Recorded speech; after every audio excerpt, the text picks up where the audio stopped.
Good evening. Welcome to Bhagavad Gita.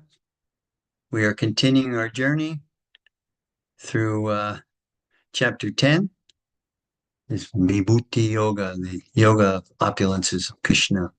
Also, the chapter 10, especially the verses that we're going to do, is kind of the heart of Gita from the 8th verse through, I think, 4 verses through 12 is considered the heart, the essence of Gita. So, nice evening tonight in our sojourn through Bhagavad Gita, chapter 10. Welcome, everybody. Thank you for honoring me by your presence. And anyone has any questions, you jot them down and we'll try to get to them. Okay. So, as we normally do, I usually start off with some Sanskrit to put us in the mood of the dialogue between Krishna and Arjuna. So, we're going to do, because 10:10 is so important a verse, and we're going to try to get through from text 10 all the way through 20. So I want to go over this beautiful verse, the 10th verse, which reads as follows. As soon as I find it. There we go. Okay. This is verse 10 in chapter 10, the opulence of the absolute. And the Sanskrit reads as follows. Tesham satata yuktanam Bhajatam priti purvakam dadami buddhi yogam tam yena mam upayanti te.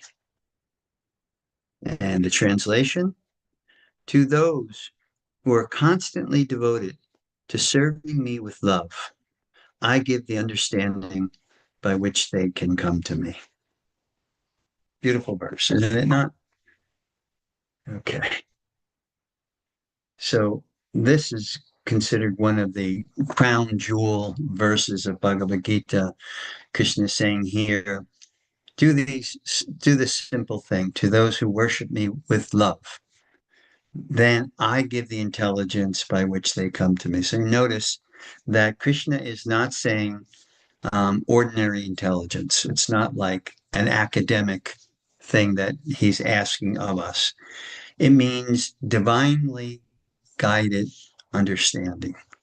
The intelligence that Krishna is talking about here, the buddhi, is a yogam. The intelligence is the means to connect to the Supreme. So buddhi yogam, not an ordinary intelligence, it's divinely guided intelligence. Krishna is stating here that he personally guides the devotee from within. Remember, we discussed that the absolute truth can manifest in 3 different ways. I keep going over this point because if you understand it, I consider it a real success in terms of your studying the Bhagavad Gita. And the 3 aspects are Brahman, which is the divine energy and the source substance of all that exists. Paramatma, the manifestation of the Supreme within the heart of each living entity, and also within the ether, which means the space between atoms, the presence of Paramatma is there also, Supersoul. So Krishna personally directs the devotee from within. And there's a verse in the 15th chapter, it's the 15th verse, I believe, and where Krishna says, Sarvasya chaham ridi sanivishto matak smritir jnanam apohanam cha. And sarvasya chaham ridi. So in the hearts of all living entities, Krishna is seated there as the Paramatma or the Supersoul. And from the Supersoul, for the living entity comes Matak Smritir Jnanam Apohanam Cha. So remembrance, knowledge, and forgetfulness. Yes, even forgetfulness is the reciprocation of the Supreme, because in order for one to attempt to enjoy or exploit the material energy, which is also Krishna's energy, one has to forget their real relationship with Krishna as the subordinate, as um, the finite manifestation of that divine energy. So unless we forget our position as eternally in relationship with the Supreme as the servant of God, servant of the Supreme, unless we forget that, then we can't enjoy. So when we have that desire to enjoy this material world separate from the Supreme, then we need forgetfulness. So Krishna fulfills your desire. That's one of the functions of the super soul within the heart. It fulfills the desire. If we want to remember, then Krishna will also bless us with that. That's what this verse is about. Those who worship me. That means that's a manifestation of the desire to remember by worshiping, by serving the Supreme. And then there's reciprocation with that desire. Forgetful, I want to exploit, I want to be the enjoyer, I want to position myself as God in this world as the supreme enjoyer, and then all of my desires are first priority. The only way that can be done is if Krishna gives us apohanam, or forgetfulness of our position. So this is an important thing to note. We cannot attain understanding by solely through personal effort. It doesn't work. And Krishna says in this regard that only by giving us the blessing to understand the relationship that we have, that is yoga. Yoga means connection, more specifically defined connection to the Supreme. Sometimes people will say, oh, connection of body, mind, and self. Yeah, that's okay. That's an understanding, but it's a partial understanding. We understand when we understand the body and the purpose of the body, the function of the body in yogic state, the mind and the purpose of the mind in a yogic state, and also then we can understand the self.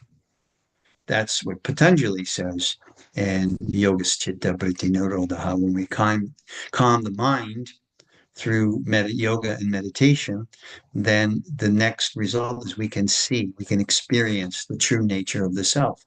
In Bhagavad Gita, Krishna says we can experience the true nature of the self by union in relationship, union in loving relationship.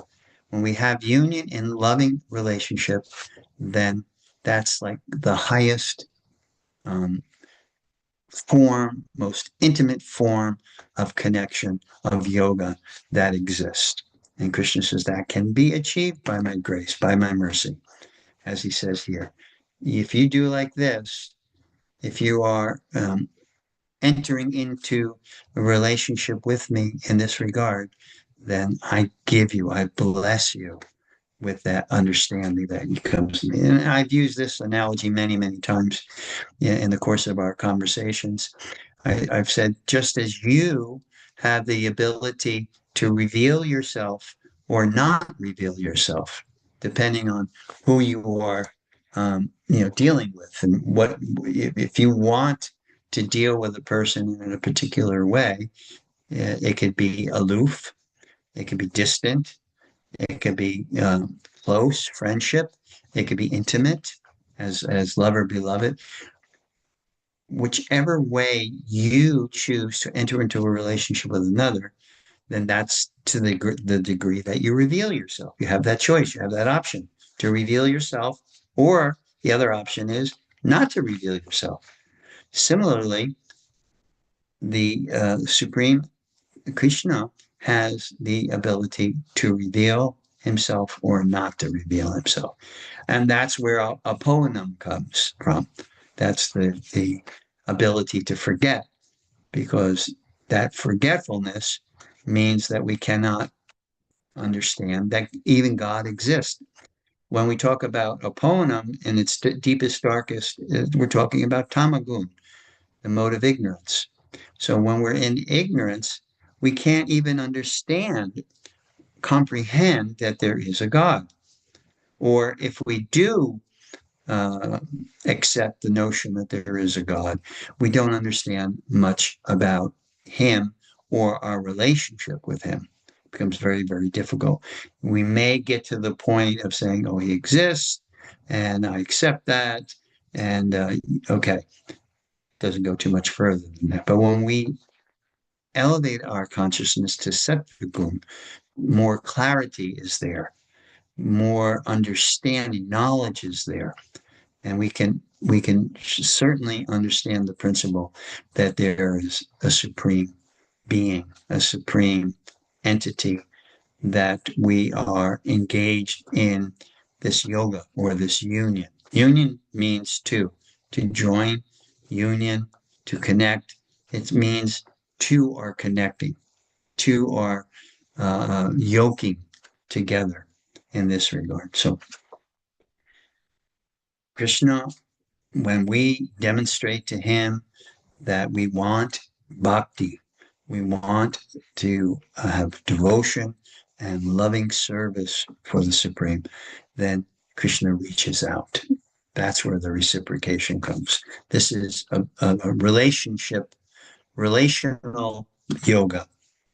Our yoga in bhakti is relational. We establish a relationship through the principles of bhakti, through the practices of bhakti. Everything in bhakti is meant to establish our original love relationship with the Supreme. We talked about the five most significant and most powerful limbs of bhakti. Chanting. What is the purpose of chanting? It's not just music.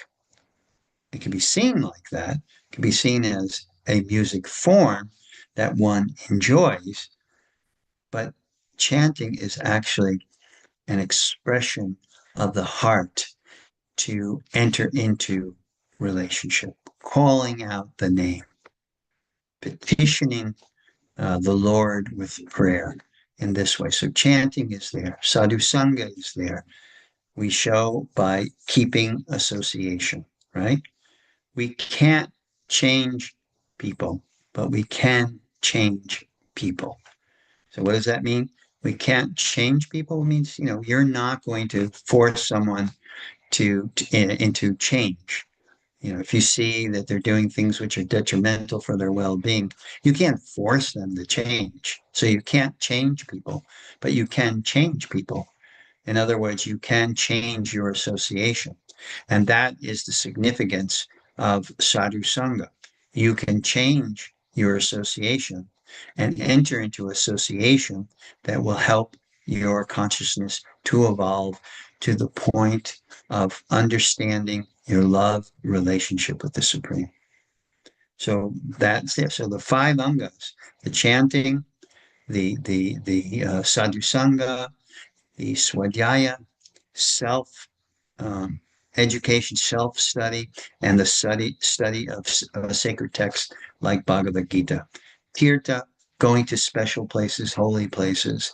And when you go to holy places, you oftentimes you meet holy people.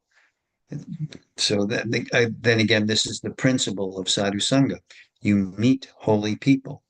So tirtha means going to holy places to meet holy people and to be enlivened by the association that you get, which is, as I said, it is a principle of bhakti. And then the last is ritual. When we go to various bhakti yoga services or gatherings, oftentimes you will see, like especially in the home or in a temple, you will see an altar, and on that altar are deity forms of Krishna or one of Krishna's manifestations, avatars. And that is to give us the necessary practice in service to the Lord, in service to the Supreme. So all these five angas, these are the principles of bhakti. And when we perform them dutifully, in a regulated way over a long period of time, it helps us to come closer and closer to the Supreme Lord.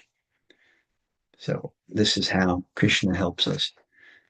It's unique because we are starting our journey.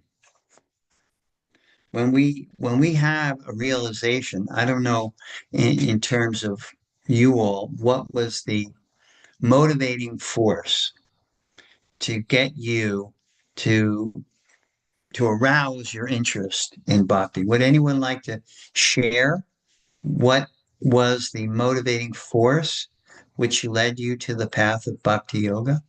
Anyone would like to do it? I could tell you, with me, it was I was attracted to Eastern philosophy, and when I came across Bhagavad Gita, that kind of solidified my attraction. That really made it um, solid in terms of my interests. And that's what I was searching in different ways, Buddhism, Taoism, different paths I was exploring. But what got me to the point of bhakti yoga was the Bhagavad Gita and the wisdom that was contained therein. So I can sincerely say and honestly say what projected me to the path of bhakti was yes, Shihari, you are raising your hand. What would you like to say? I did raise my hand. And, for me, it was the association, the Sangha. And that is what um,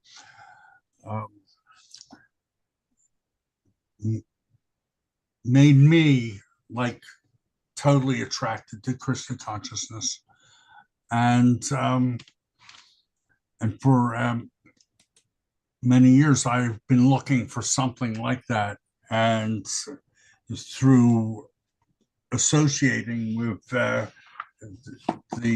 our community, I knew that I found my tribe. Nice. Yeah, association is a very powerful principle. When you analyze how this bhakti movement really got rolling, you see it was Prabhupada's association. When he came alone with $7, $8 in his pocket and a case full of books, and then he started circulating in the Lower East Side of New York. And when people met him, they became attracted to him as the person, not knowing, who he is or what he represented, etc. He gave his association willingly, lovingly, and that helped a lot of people to find that path as bhakti. So similarly with you, Shihari, you obviously were a seeker for many years. You went to India, spent a year in India in an ashram, and obviously you were a seeker. So Krishna directed you, gave you direct guidance, and led you to your path. I see Jai Krishna has his hand up. Would like to share, Jai Krishna, what got you rolling? Hare Krishna, everybody. Well, what got me rolling, I, like you, was always seeking. I remember very young, questioning things. And I went to Catholic school. I was an altar boy, went to masses in Latin. So I was always searching, and I went down the same truths you kind of did, with Buddhism and Tao, and I even became an atheist at one time.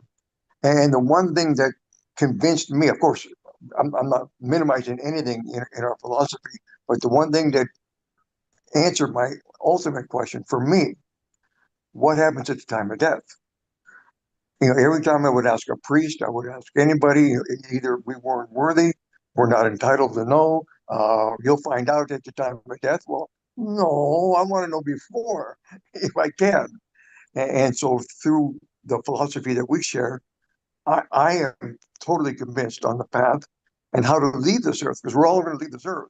And if we're not concerned about that or don't worry about it, then we're leading like an ostrich life.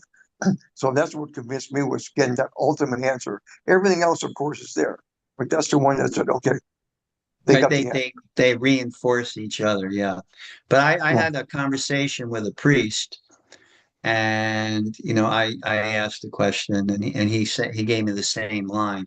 It's divine mystery. You can't know this. And so the question I asked him, I said, if I have the intelligence to ask this question, I find it hard to believe that God would not have the intelligence to arrange an answer, because obviously I'm seeking, um, I'm asking questions, I'm perceiving the world in a particular way, and I want to know the answer.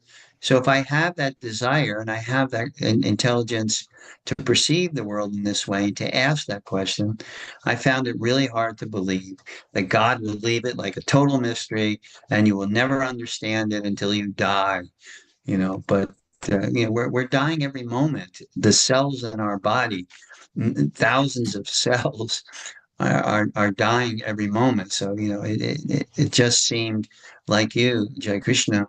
It didn't seem like the answer. It was just a cop out, and that's why Bhagavad Gita had such a profound effect on me. Because if you read it carefully, there's answers there. There's a whole strategy in the pages of Bhagavad Gita. There is a strategy to know your relationship with God.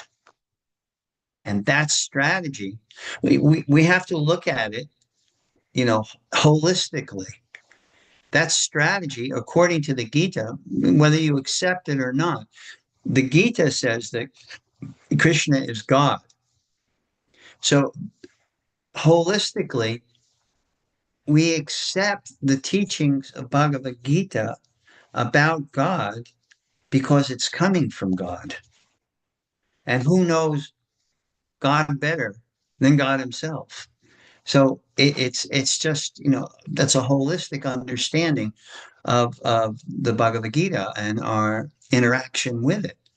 And that to me, you know, that point was driven home many times in many different lectures I attended. When the light finally went off, I realized, oh my God, I'm hearing words from the lips of God, and he's explaining this whole manifestation, cosmic manifestation, and understanding of love and love relationship with God. Is that he's explaining it himself. I'm getting it from the horse's mouth, Hayagriva's mouth. I think there's another hand somewhere. I don't see it on my screen, but does anyone else have something they'd like to share? Okay. I guess the two hands were Srihari and Jai Krishna. Right? So maybe there was another one. Okay. So one thing we should consider in bhakti is a mutual movement, which means as we move towards God, God is moving towards us. So bhakti yoga means it's a mutual movement. As I take one step forward, Krishna takes 100 steps towards me. That's the concept of mercy or grace. Because we have distanced ourselves so far by the forgetfulness, by being immersed in tamagun and rajagun. We have distanced ourselves. So Krishna makes up for that distance by reciprocating or responding to our endeavor 100-fold. So this is an important concept to understand also. The other thing is that the infinite, how can we, as finite beings, and we're finite because proof of it is that we're embodied, we're covered by the material energy. And not only are we actually covered by it, meaning that the soul sits in this machine made of material energy, but our consciousness is also covered by that energy. So that is indicative of the soul being finite, and thus Tatashta. Tatashta means covered or uncovered. It can be covered or it can be uncovered. Tatashta Shakti. Whereas in relationship to the supremely infinite, never covered. So God is never covered. He's never an illusion about his position. He's never an illusion regarding his relationship with all other entities. So the infinite can reveal himself to the finite. That's just, and not only reveal, but also help the finite, infinitesimal jiva or soul or spark of consciousness cross over, the analogy is used, the ocean of material existence. So let's go on. This is a very important verse. That's why I'm spending a lot of time on it. So 5 points to understand. Devotion, bhakti attracts Krishna's attention, Krishna's mercy. 2, Krishna guides the devotee from within. He doesn't abandon or leave us to figure it out. He guides us. 3, the devotee recognizes Krishna's supreme position. 4, the devotee desires constant remembrance of his relationship with the Supreme. And 5, Krishna teaches us how to remember him everywhere. If you remember, I discussed about immanence, and that is the presence of the essence of everything is actually divine presence. And that's how we can enter meditation, that God is everywhere. This is the progression of bhakti. So let's move on to text 11. I'll read it. Here we go. So text 11 is a continuation, really, of text 10. And Krishna says here, to show them special mercy, I, dwelling in their hearts, destroy with the shining lamp of knowledge the darkness born of ignorance. So ignorance, tamas, is there. And how do we get rid of tamas? Ignorance is described, it's analogous to darkness. And what happens if you enter a dark room, right? And even your lights, your eyes adjust that there's no light in the room. So you can see a little better, but you can't see very well. I know, I always stub my toe in the dark because my wife and son usually go to bed before me. So the house is usually dark and I quite often stub my toe because of the darkness. But what do? I don't want to disturb them. So I have my cell phone in my hand, and just the glow that comes from the cell phone enables me. So just a little light clears up the darkness and makes things visible. If I'm in total darkness or I'm in total ignorance, I can't see. If there's a little light, even just a tiny bit, a smidgen of light coming from the cell phone, I can see. And then, eventually, if I turn on the lights, I could see everything very clearly. I could see the bed, I could see the bureau, I could see the massage table, I could see everything in my room very clearly. So the process of bhakti is really turning on the lights, getting rid of ignorance. And Krishna says here how he does that.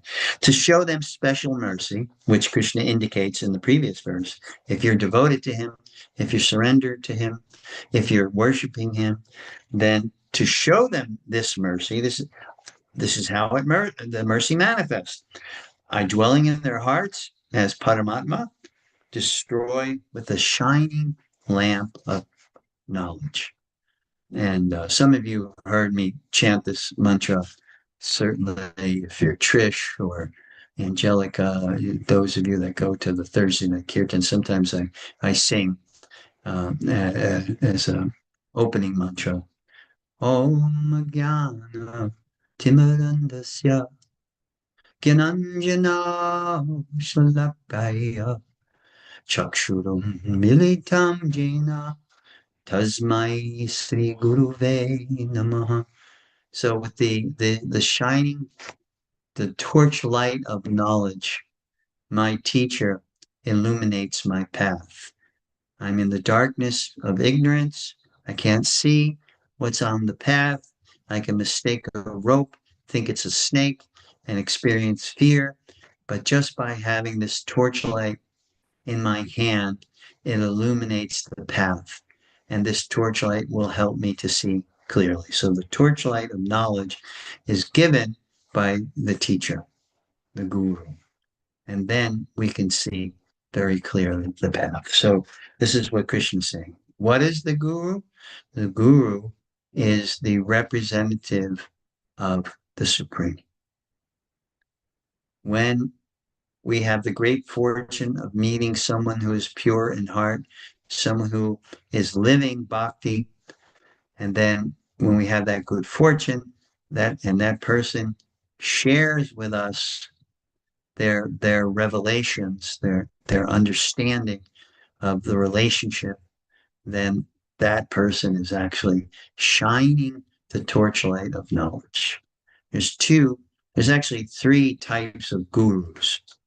One is called Varma Padarshaka Guru, and that means the person who introduces you to your bhakti path. When every one of us can remember the first person that has introduced us to the bhakti path, even some 55 years later, I know that person and I keep a relationship with that person. Her name is Mahar. She lives in Alachua, Florida. And she was the first person to give me a book, one of Srila Prabhupada's writings. So she was my Vartma Pradakshika guru and remains so even to this day, 55 years later. And then there's what's called a Diksha guru. And the Diksha guru is the one who initiates you into the disciplic line. There's a disciplic succession. Krishna says that evam parampara praptam imam rajarshayo vidu, that this disciplic line, which is coming from the Supreme Himself, coming from Krishna Himself, and handing down the knowledge from one teacher to the qualified student, and that qualified student becomes the teacher and then hands it down to his qualified student or her qualified student, and then hands it down like that. That's called the disciplic line. And all the way back to Krishna, there is a disciplic line. And when we have the good fortune of meeting, being connected to that line or that lineage, then we are receiving the knowledge that's coming from Krishna directly as it is, unaltered, not diluted, just the clear, simple, pure truth. And when we come in contact with the clear, simple, pure truth, it has an effect upon our hearts. So Krishna is giving us that opportunity. So he's destroying out of compassion the darkness of ignorance. And take notice of the order of what Krishna is saying. We do not, as practitioners, bhakti yoga practitioners, we do not independently remove that ignorance. We're dependent on Krishna's mercy to remove that ignorance. Knowledge, according to bhakti, is grace. Is that grace? That's real knowledge. That's tangible awareness of our loving relationship with the Supreme. That is real knowledge according to bhakti. So we have the Varman Pradakshika Guru, the person who introduces us to our path. We have the Diksha Guru, the person who is introducing us to the lineage of teachers over the course of time. And then we have the Shiksha guru. And Shiksha Guru in the Bhakti Yoga tradition is a very, very important person in our life. That person may not be either desirous of or authorized to give diksha, initiation into the lineage, but they certainly are qualified to give us knowledge. So shiksha means giving the knowledge. So that person becomes the person in our life who is giving us knowledge of the process of bhakti. And what does giving knowledge of the process of bhakti actually mean? It not only means giving knowledge, uh, philosophy, it also means a living example, right? It means a living example because the best way to learn is to see an example of how it's done, right? We can be academic about it, but when we see it in practice, when we see someone who understands and lives and realizes the process of bhakti, because according to the Vedic paradigm of knowledge, it's first we hear, then we reflect, then after we've heard from qualified sources, seen the example, we reflect on that knowledge in relationship to us and our own lives. We're all unique individuals, but we come together and in relation to our own lives, we observe. And then, so hearing, reflecting, assimilating. Assimilating means that knowledge we take into our heart and we begin to act upon it. We begin to chant, kirtan, japa.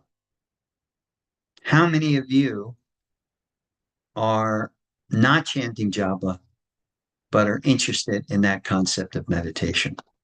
If you're not chanting and if you're interested in that concept of meditation. Because when in Bhakti Yoga we say chanting, we mean those two things.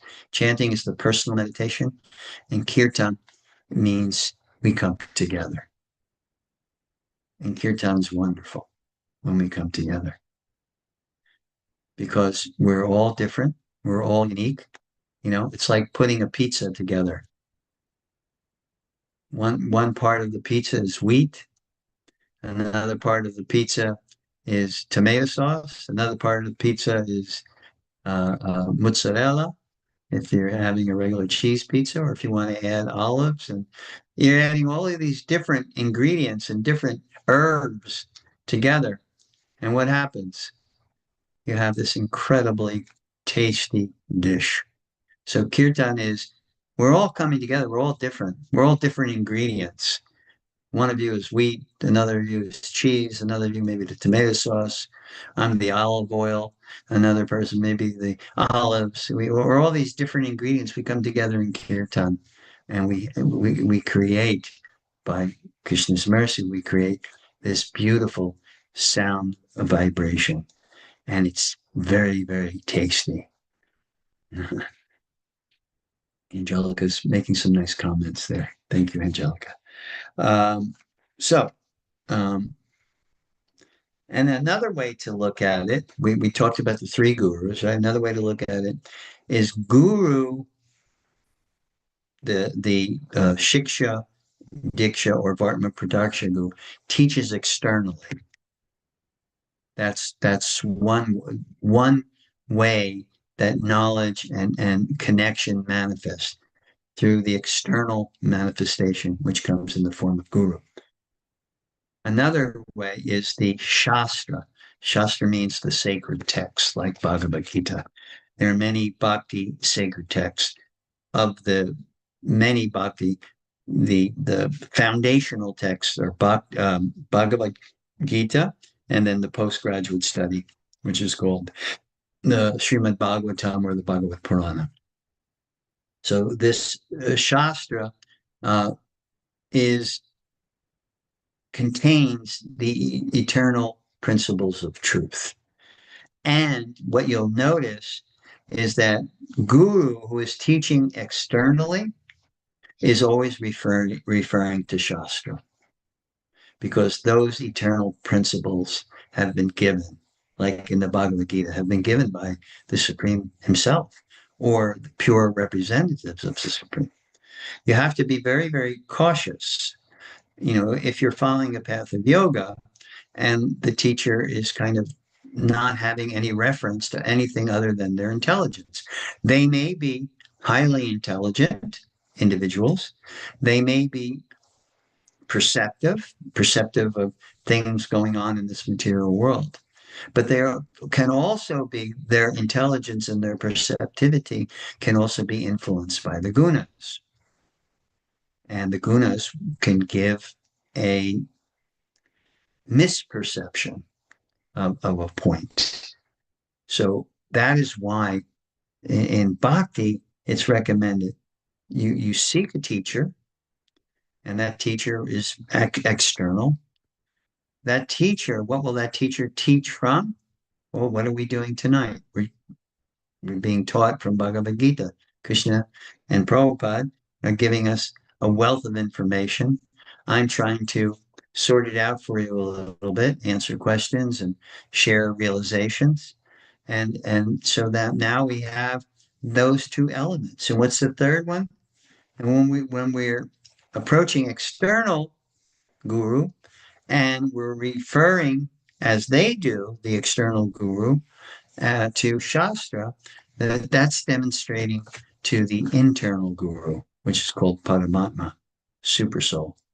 So that demonstration, that's where we're getting realizations from Guru within the heart too, Paramatma. When all three agree, when we are in line, that is in alignment. The Guru principle or the external teacher, the Shastra principle or the sacred text, and Paramatma, the Super Soul, they should all be aligned. In other words, making points that all of them are illuminating in different ways. So when that's there, then conviction becomes steady within the heart. That's how we become, convicted. We're convinced when these three are in alignment. So let's move on to text 12 and 12 and 13, which reads, now here we're getting like a testimonial from Arjuna, right? And the testimonial is going to say, it's a very strong theological statement in all the Bhagavad Gita. Arjuna is going to say, Krishna, you are Param Brahma. You're the supreme manifestation of God, the supreme personality of God, the ultimate abode, Param Dhamma. Param means ultimate, topmost. Dhamma means abode. So you're the ultimate abode. And then Krishna is saying, Pavitram.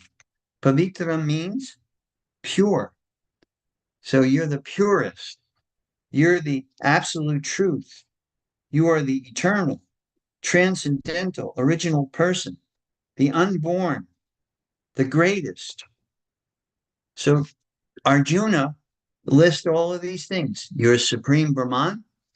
You're the supreme shelter. You're the supremely pure. You're the eternal person, infinite. We are eternal personalities, finite. You're the eternal person, infinite. You're the origin. You are unborn. You never take birth, or you never die, and you're unlimited. So Arjuna says those things, right? When he says those things, he not only makes that statement from personal conviction, what does he do? He backs it up by saying, the great sages, such as Narad Muni, Asita, Devala, and Vyastev, confirm this truth about you. And now You yourself are declaring it to me. So what are we getting? We're getting Arjuna's realization, Arjuna's faith and conviction in this principle. And then he's saying, you know, you're not just a teacher, because historically, some people say that Krishna is a historical person. He existed and he was a great teacher. But Arjuna is not saying that. He's saying, you are the supreme personality of Godhead, the supreme abode, the purest, the absolute truth. You are the eternal, transcendental, original person, the unborn, the greatest. I say this, Arjuna, and Narad Muni says this, the great Narad Muni, the great sage, great personality, Asita, the great yogi, Devala, and Vyasdev. And Vyasdev is the literary incarnation of the Supreme. And thus he is given, through Vyasdev, we are receiving so much wisdom. And the Mahabharata comes from Vyasdev. Vyasdev has given us the Vedas, the Upanishads, Vedanta Sutras, and he's also given us the Mahabharata, which contains the Bhagavad Gita. So Arjuna is saying that you are more than a great teacher. You are all of these things. I lost, oh, here it is. You are all of these things. So this is not sentimental worship. This is revelation. This is revealed. So this is a very important verse. It's a wonderful observation. And Arjuna, being very close to Krishna, he is given in abundance these realizations, which he is sharing with us in the Bhagavad Gita. But even though he is in that position, he still cites other authorities like Vyasadeva and Narad Muni. So real humility gives us the ability to respect the principle of guru, teacher, shastra, sacred text, and sadhus. Gives us that ability. It gives us that humility so that we can understand that. So I'll read what I just said refers to, oh Krishna, this is 14. I totally accept as truth all that you have told me. Let's see what time it is here. Okay. All that you have told me, neither the demigods nor the demons, O Lord, can understand your personality. So Arjuna is continuing with this point of Krishna being the supreme. Indeed, this is 15. You alone know yourself by your own internal potency. Who better knows you than you? That's what Arjuna is saying. If someone wants to understand God and their relationship with God, then who's the better teacher than you, Krishna? Arjuna is having that realization and that appreciation. Origin, you're the origin of all, the Lord of all beings, the God of gods, and the Lord of the universe. You're in that supremely divine position, and therefore there is no one better qualified than you to give us knowledge about you. It's like, who can tell your story better than you? You know, you can tell your story. You've lived it. So God is it. God is the story and knows the story from beginning to end and all of the passages in between.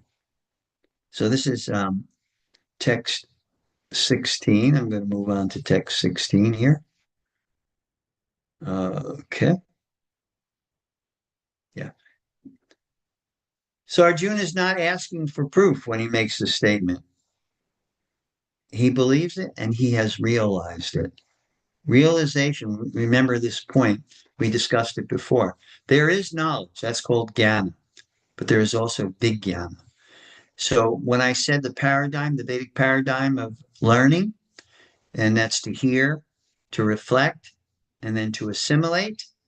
That's the whole paradigm. So we're Arjuna is on the level of not asking for Krishna to prove it, but he's already assimilated it, realized it.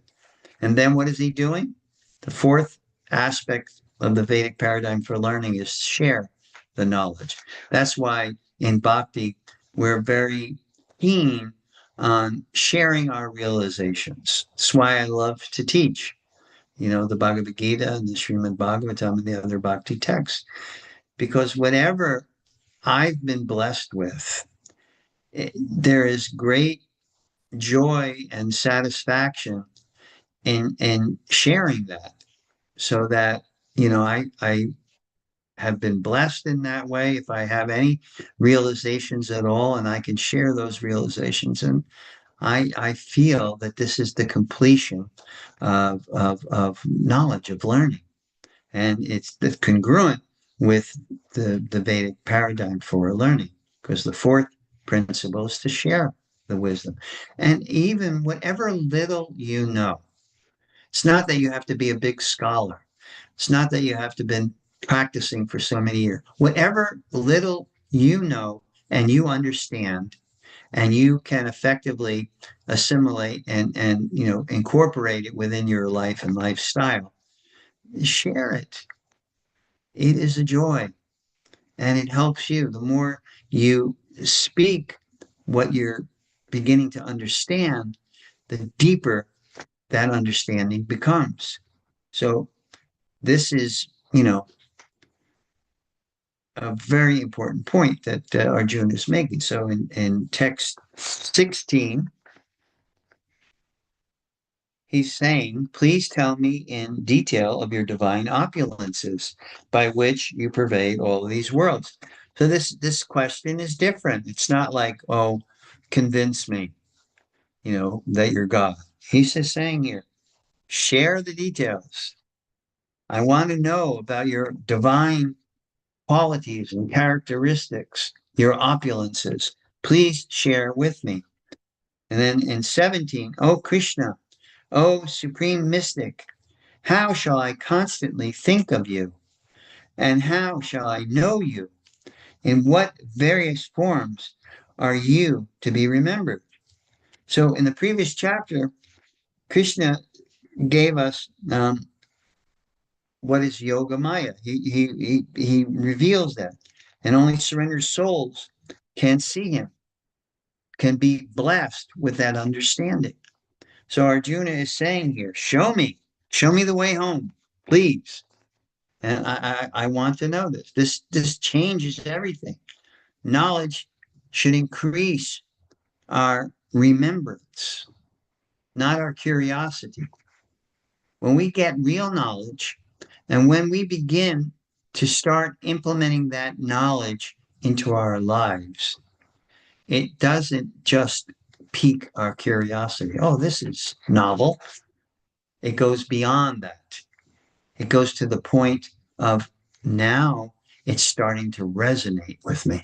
Just like I know in previous classes, Trish was sharing with us about how hearing the Bhagavad Gita has helped her in different ways. And she shared, some of the ways that has helped her. Yeah, because that's what happens. It increases our remembrance. And practically, when we apply the remembrance there's an application into our daily life, and a perspective that has been tinged with this knowledge, then it goes beyond curiosity. Now we begin to remember and deliberate upon. So practically, we should ask the question,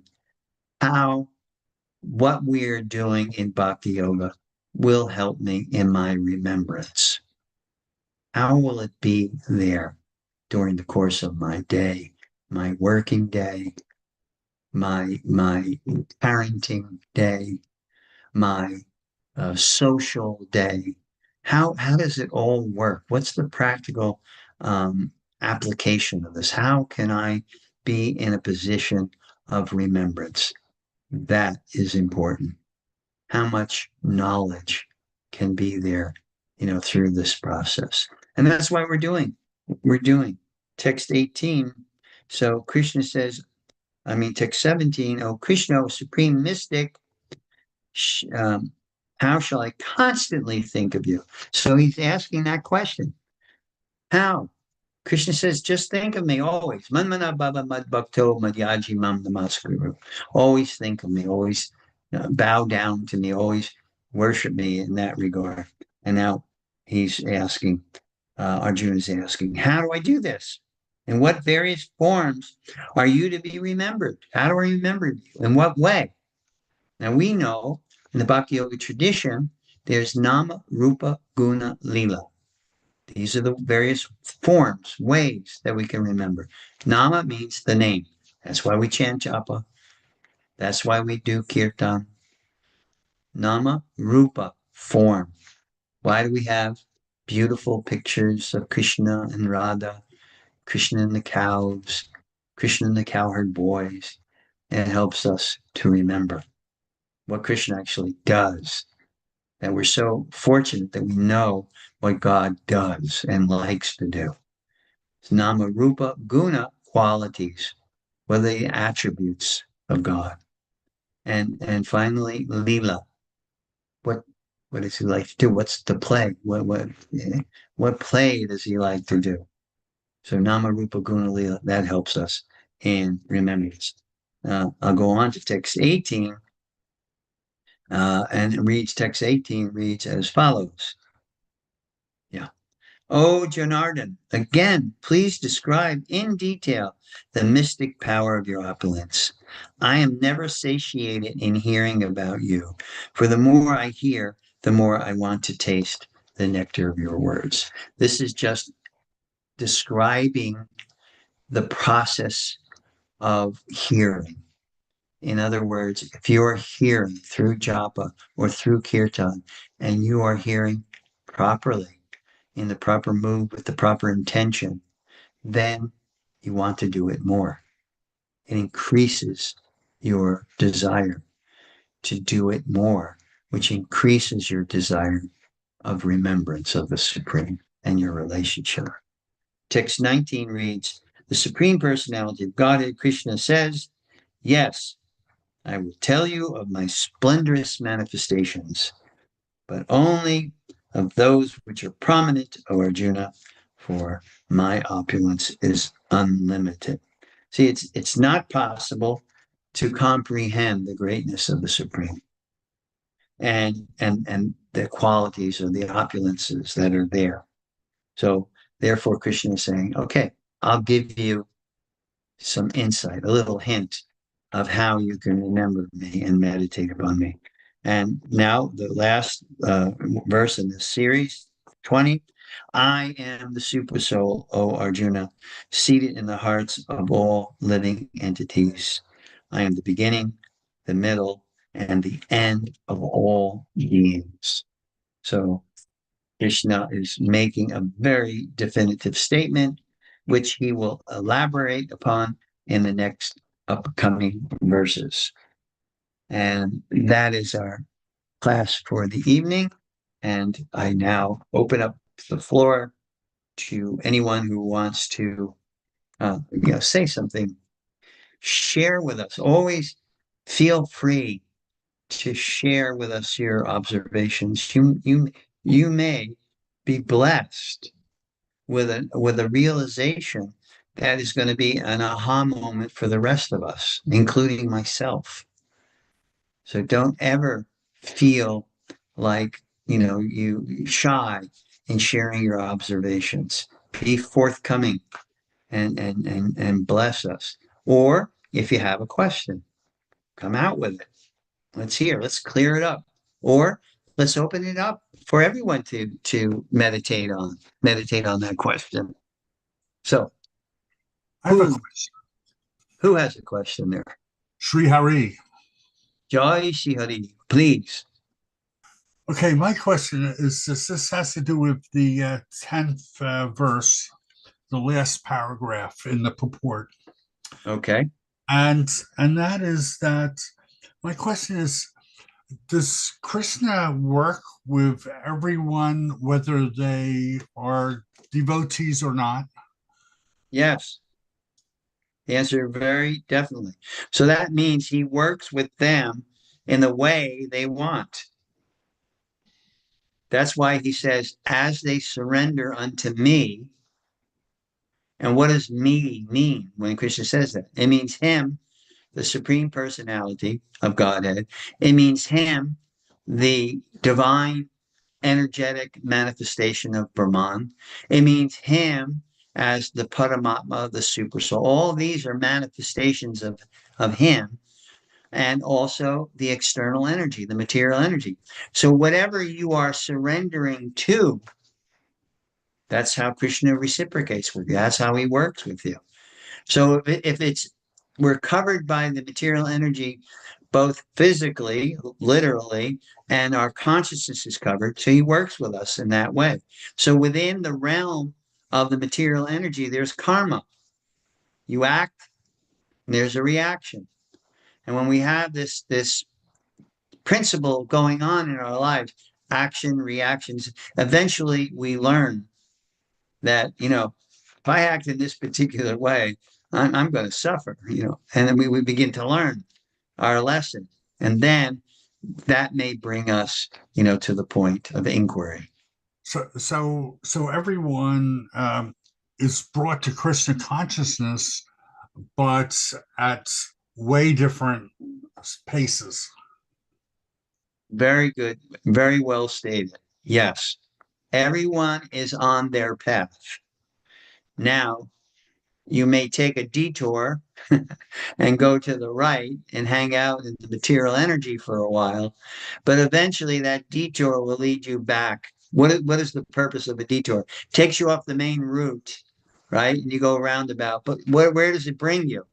It brings you back to the path. So detouring into the material energy, yeah. And so it's slower, right? Your pace is much, much slower. So that well said, Shihadi, that we're all on the path, and we're all moving at different levels, different speeds, different realizations, like that.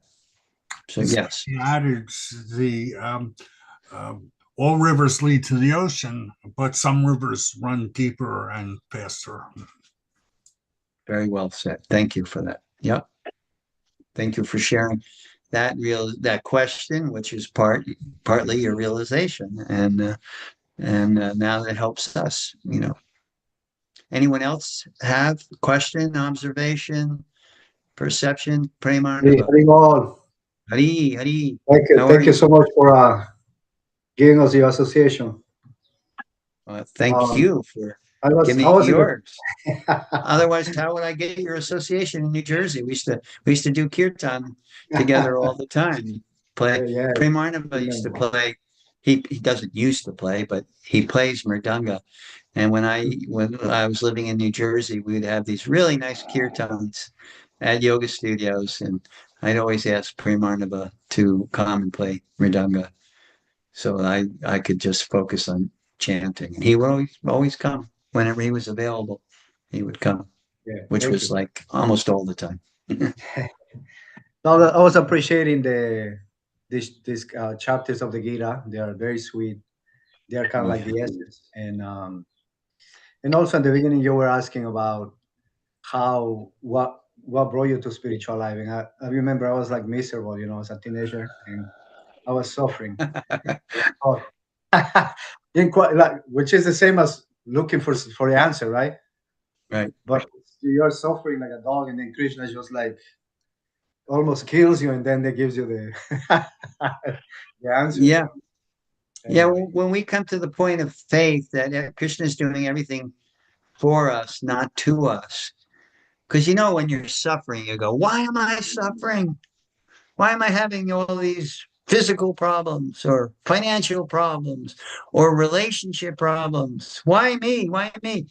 When we come to there's a verse, tate nukampanam sushikshamana, and that's in the Bhagavatam. And Lord Brahma is saying that we continue with our bhakti, knowing that whatever challenges we are facing, whatever suffering that's there, we did it.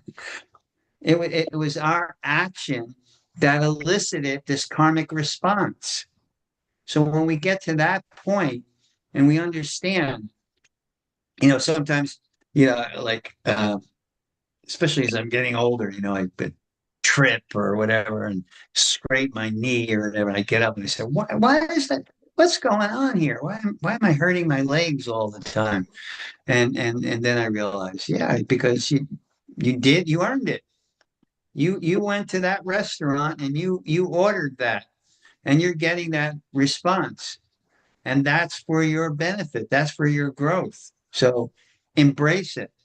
And that's, psychologists say this, so many self-help gurus and self-improvement courses, they all say you have to embrace what's coming your way, not resist and, try to avoid it, try to make all kinds of material calculations, how to avoid it. Just understand that it's there because you ordered it.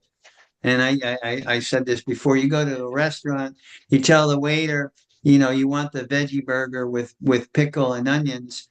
And then he brings the veggie burger with pickle and onions. And you say, I don't eat pickles and onions. Why did you bring this to me? And the waiter says, you ordered it. and you say, well, you just kind of hem and haw and like that. Yeah. So why did I get this, got this financial debt, or I'm having interpersonal relationship difficulties, or I'm always bruising my knees. I mean, I've been bruising my knees since I'm like 2 years old, falling on me. So you ordered it. This is your reaction. And you know what? It's been minimized because you are trying to live the bhakti yoga path. Your karma is being minimized. So embrace it and feel the love. It's just like, when a parent, all of you, many of you, all of you, except I don't know, most of you are parents.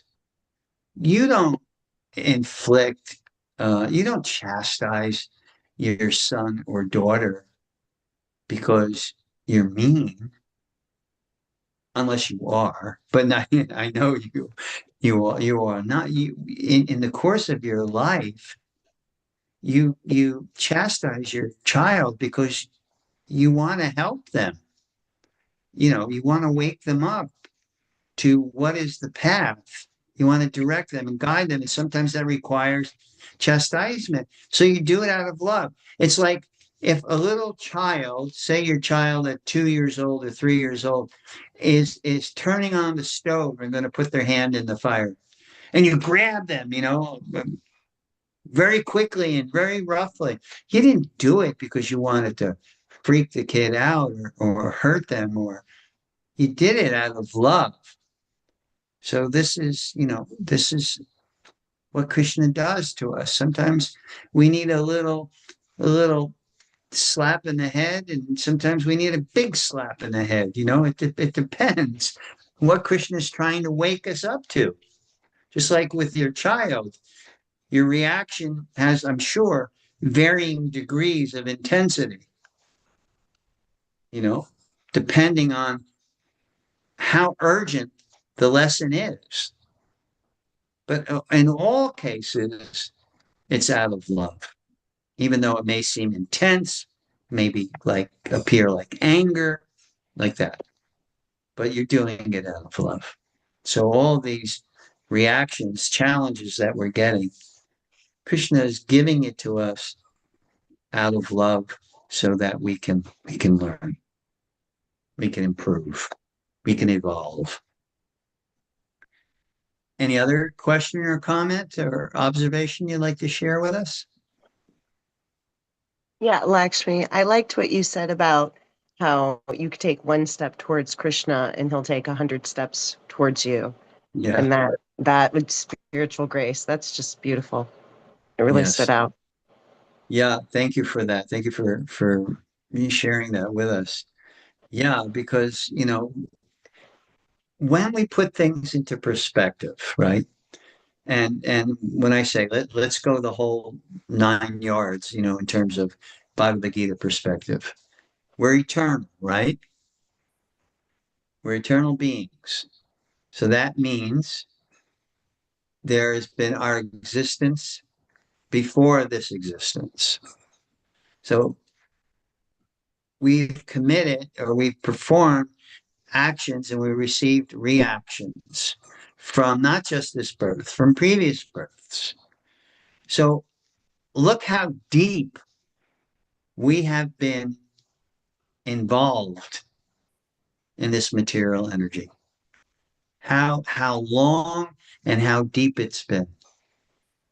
So this act of this kindness, Krishna he's so compassionate that he just wants to see the effort.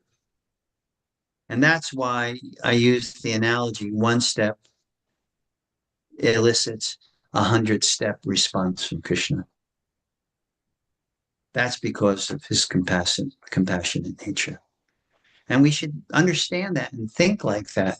When we are having those aha moments, those realizations, when we're having that, we should understand Krishna has just taken 100 steps towards us and have that immense amount of gratitude for that degree of compassion. Okie dokie. Thank you, folks, for your blissful association and your kindness and attention. I start my monthly, every year, my son and I go away to camp where he's the camper and I'm the servant to the campers in the form of volunteer counselor. So we leave tomorrow morning. I am going to try to, I think I will be situated in various places where I can do the class, but I will keep you informed. And only if it's not possible will I cancel class, but I will keep you informed about these upcoming weeks. And so stay tuned. I long for your association, even in absence, because love is really experienced in separation. It's called vipralamba. The Sanskrit word means love and separation, and it's very intense. So I will be missing you all, and I will definitely strongly desire your association. So I'll make any and all arrangements that I can make. And I'll keep, Sri Hari has been so kind, all of these different, helping me in this regard by sending out notices of class and, different changes, etc. So thanks to Sri Hari for doing that. And he always diligently contacts me either Sunday night or Monday and asks, hey, Lakshmi, class tomorrow. What verses are we studying? And so you'll know. Have a happy, healthy, and holy week. Please bless me that I'll have I'm driving. My wife and I and son, we're driving up to DC. And then from DC, we're going to New York. In New York on Wednesday, July 8th, I'll be giving a lecture, a little talk rather about Prabhupada at 26 Second Avenue, where it all began. And then going to the camp in Pennsylvania. So bless me that our journey is blissful and problem free. I had 2 new tires put on my vehicle just to try to ensure safety. So, all right, folks. Careful. Safe journey.